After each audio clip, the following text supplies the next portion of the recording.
Welcome to Strip Cover Lit, where we squeeze the bigger picture out of literature. I'm Adrian Ford, and we are here for another poetry discussion, which will take place in two separate playlists here on the channel. Number one, obviously, being the poetry discussion playlist, but number two, being the National Poetry Month playlist for April 2021. April being National Poetry Month.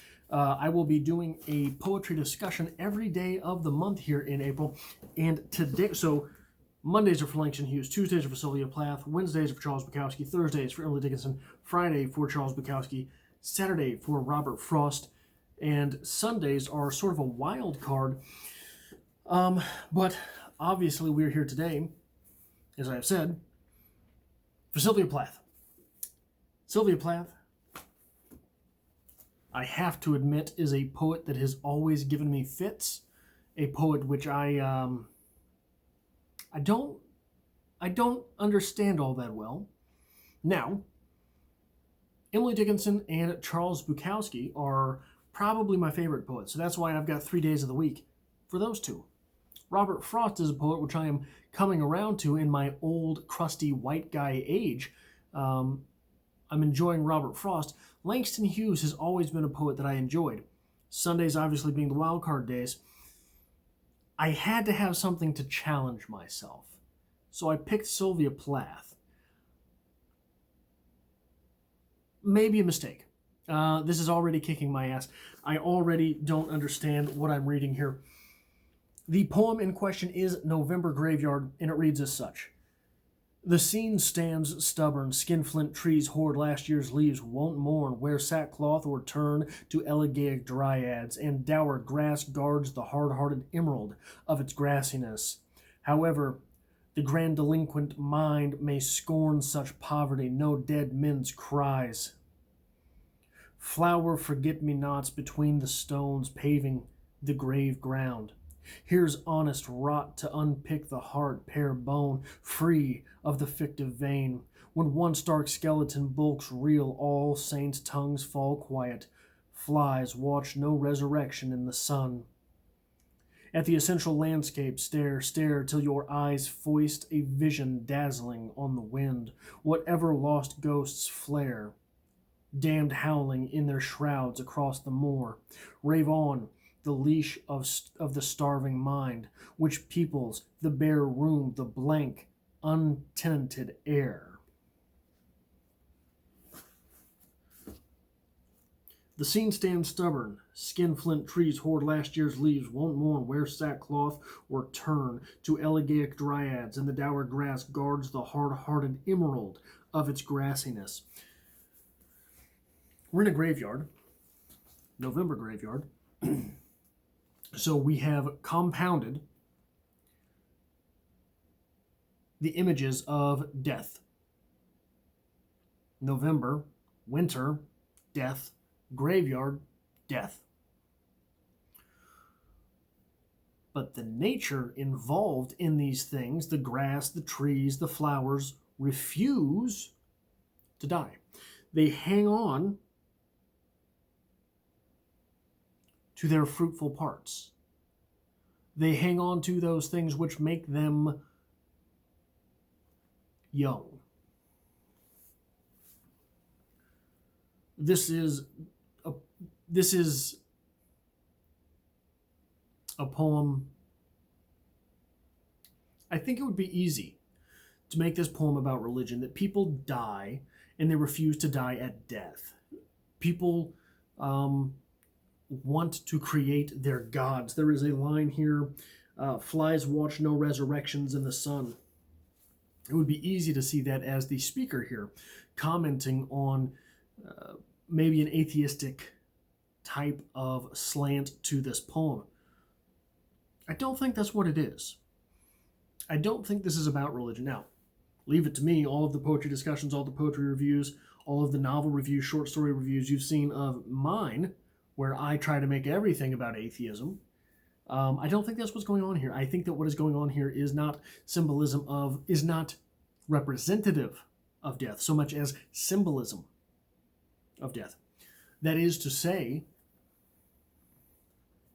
not that what is being commented on here is the propensity of people to create and carry with them their gods, but the propensity of people not to recognize new stages of life when those new stages of life are entered.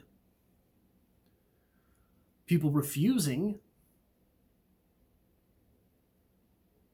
their age. People refusing, perhaps, to graduate to a different space of life to where maybe we should leave behind these fruit-bearing, vestigial parts of our being. You're old, maybe you shouldn't be fucking anymore. Is that what is being said? Is it that we should get to a point in life where these things that we do to be attractive to someone else should not matter? That we should leave behind all of these sex games. We should leave behind all of these things which make us cling to our youth, which make us cling to a time in life when we were more vibrant. And we should just go ahead and die. Go ahead and get older. Go ahead and mature. Who wants to be mature, right? I think that's what's being commented on here. I don't think this is representative of death. I think that this is symbolic of death. I think that this is the death of youth, not the death of the individual. And the death of youth, just like the death of the individual, is irreversible. There will be no resurrections to see in the sun by the flies or otherwise. And it's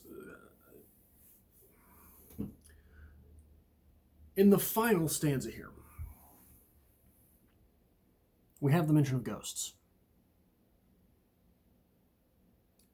Whatever lost ghosts flare, damned, howling in their shrouds across the moor, rave on the leash of the starving mind.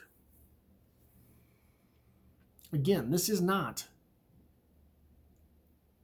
a jab at the afterlife. This is a jab, these ghosts, with the starving mind, not the afterlife. I think that this is an appropriately depressing poem. It does kick my ass.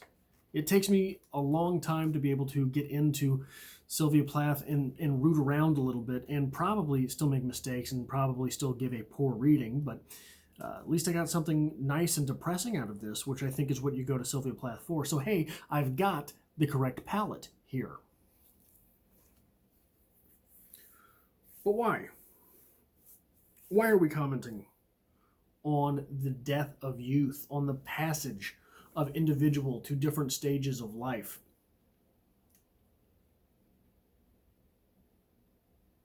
Why are we taking these things in such a rotten fashion? Many places, many cultures through many times celebrate things like this. Celebrate becoming the wise old man, becoming the wise grandma, becoming the wise old woman. Wise old women sort of hold a different place in a lot of societies. Witches, okay? But why here is that not the case? Is it because in the West, we don't necessarily celebrate these things? In the West, once you're past the age of being attractive, you're cast aside. Is it that? Is that what's being commented on here? I think there's a little bit of that with the flowers, at least. Flower forget-me-nots between the stones, paving this grave ground. Flower forget-me-nots popping up between the very stones in the ground of the graveyard, heading into winter.